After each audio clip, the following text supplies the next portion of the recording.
तो कहानी शुरू होती है और हम 1994 का वो टाइम देखते हैं जब वर्ल्ड वार 2 ख़त्म होती है और दो पायलट्स जंग ख़त्म होने के बाद अपने देश की तरफ वापस जा रहे होते हैं। तब ये अचानक बहुत ज़्यादा परिंदे इनके प्लेन के साथ टकराते हैं और इनका बहुत ही बुरा एक्सीडेंट हो जाता है। अब दोनों के पास पैराशूट होते हैं, इसलिए दोनों प्लेन से छलांग मार देते हैं।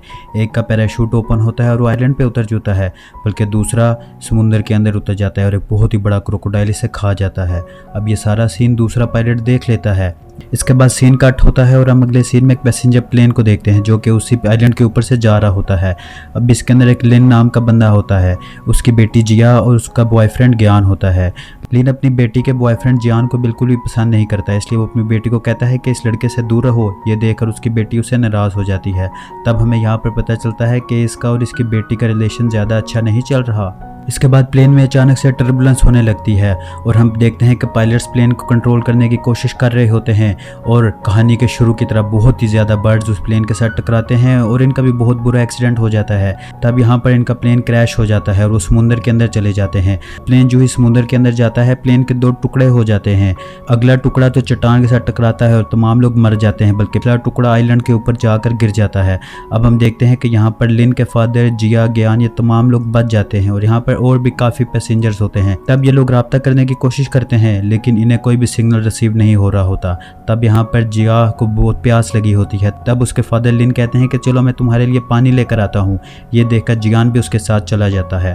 वो अंदर जाते हैं तो लिन जियान को कहते हैं कि मेरी बेटी से दूर रहो, और वो इसके बाद अपना सफ़र तय करने लगते हैं। सफ़र के दौरान उन्हें बहुत बड़े क्रोकोडाइल्स के निशान नज़र आते हैं, लेकिन वो इस पर ज़्यादा ध्यान नहीं देते। अंदर जाकर उन्हें एक झोंपड़ी नज़र आती है और मैं आपको बताता चलूँ, ये वही झोंपड़ी है जो कहानी के शुरू में पायलट्स ने बनाई होती है। दूसरी तरफ हमें आइलैंड का सीन दिखाया जाता है जहाँ पर एक लड़का समुद्र के अंदर जाता है अपना कोई सामान लेने। तभी अचानक एक क्रोकोडाइल उस पर हमला करके उसे समुद्र के अंदर ले जाता है। इसके बाद हम एक शॉन नाम के लड़के को देखते हैं जिसकी वाइफ प्रेग्नेंट होती है। उसकी वाइफ को भी प्यास लगी होती है, इसलिए वो अपनी वाइफ को जिया के पास बिठाता है और वो भी जंगलों के अंदर पानी लेने के लिए चला जाता है। अब हमें दूसरी जगह पर वो झोंपड़ी दिखाई जाती है जहाँ पर लिन ज्ञान को एक बुक मिलती है। ये वही पायलट्स की बुक होती है, कहानी के शुरू वाली। इस बुक के अंदर लिखा होता है कि इस आइलैंड के अंदर एक बहुत ही बड़ा क्रोकोडाइल है। ये देखकर उन्हें अपनी बेटी की फिक्र होने लगती है और वो अपनी बेटी की तरफ भागने लगते हैं।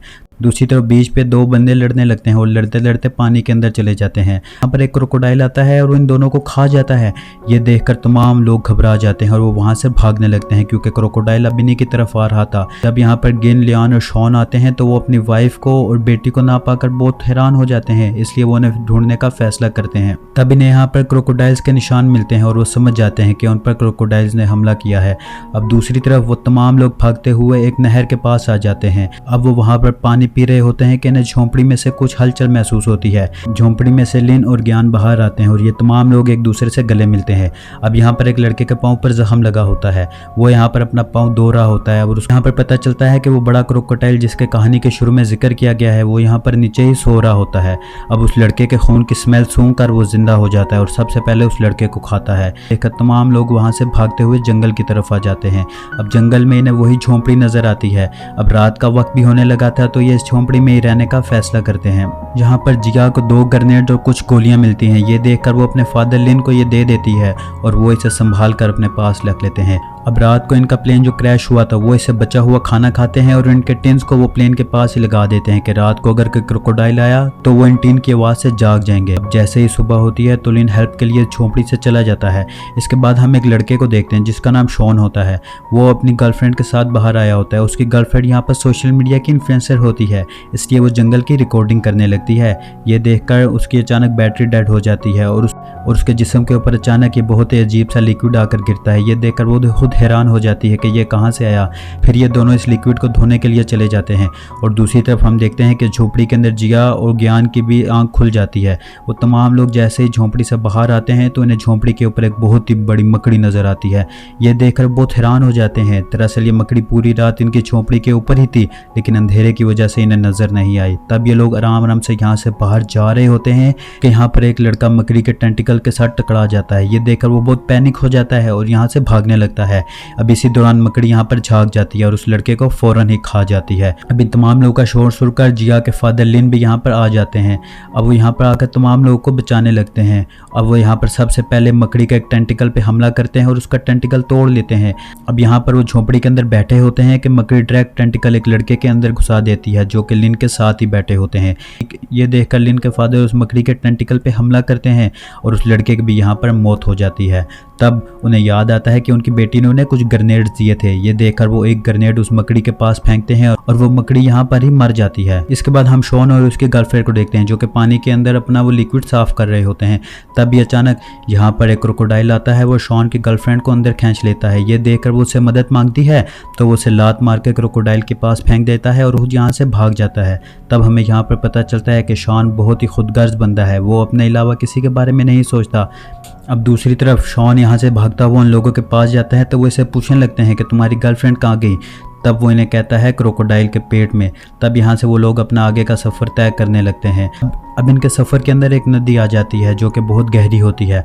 अब ये बकाया तमाम लोग तो ये नदी तैर कर पार कर लेंगे, लेकिन यहाँ पर एक लड़की प्रेग्नेंट होती है। इसलिए यहाँ पर लिन पहले उस नदी के पार जाते हैं और एक बोट बनाकर उस प्रेग्नेंट लड़की को उसके अंदर बिठाकर उसे खींचने लगते हैं। अब ये तमाम लोग रास्ता तय कर ही रहे होते हैं कि यहाँ पर वो बड़ा क्रोकोडाइल आ जाता है। ये देखकर तमाम लोग नदी पार कर लेते हैं और ख़तरे की बात यह कि उस बोट की रस्सी भी टूट जाती है। ये देखो प्रेग्नेंट लड़की का शोहर अपना सेक्रीफाइस देते हुए उसे नदी के कोने पर ले जाता है और खुद उस क्रोकोडाइल का खाना बन जाता है। ये देखकर वो क्रोकोडाइल यहाँ पर आ जाता है। तब यहाँ पर लिन के फादर अपनी मशीन गन निकालते हैं। दरअसल ये मशीन गन उन्होंने उस झोंपड़ी से उठाई होती है जो कि उन पुलिस ऑफिसर्स की होती है। ये देखकर वो उस क्रोकोडाइल के ऊपर हमला करने लगते हैं। इसके बाद जिया और शॉन भाग रहे होते हैं कि अचानक ही शॉन जिया को उस क्रोकोडाइल के आगे फेंक देता है।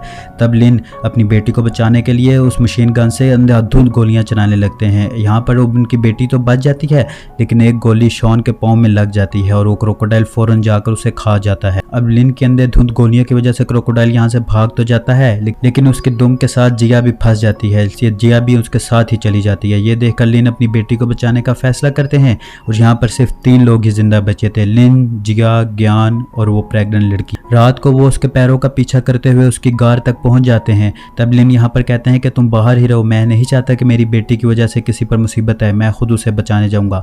ये देखकर वो गार के अंदर चले जाते हैं और उनके पीछे पीछे जिया का बॉयफ्रेंड ज्ञान भी आ जाता है। अब हम देखते हैं कि यहाँ पर उनकी अंडरस्टैंडिंग काफी हद तक मजबूत हो चुकी होती है। यहाँ पर लिन की आवाज़ सुनकर जिया उनके पास आ जाती है और ये लोग यहाँ पर इमोशनल होकर रोने लगते हैं। तभी अचानक इनकी आवाज़ से वो क्रोकोडाइल उठ जाता है और इन पर हमला करने लगता है। ये देखकर लिन मशीन गन से उस क्रोकोडाइल के ऊपर हमला करने लगे होते हैं। दरअसल उनका ग्रेनेड कहीं गिर गया होता है, वो उन्हें मिल नहीं रहा होता। तभी अचानक वो ग्रेनेड ज्ञान को मिलता है और वो क्रोकोडाइल का ध्यान अपनी तरफ करने लगता है ऊंची ऊंची आवाज़ें देकर।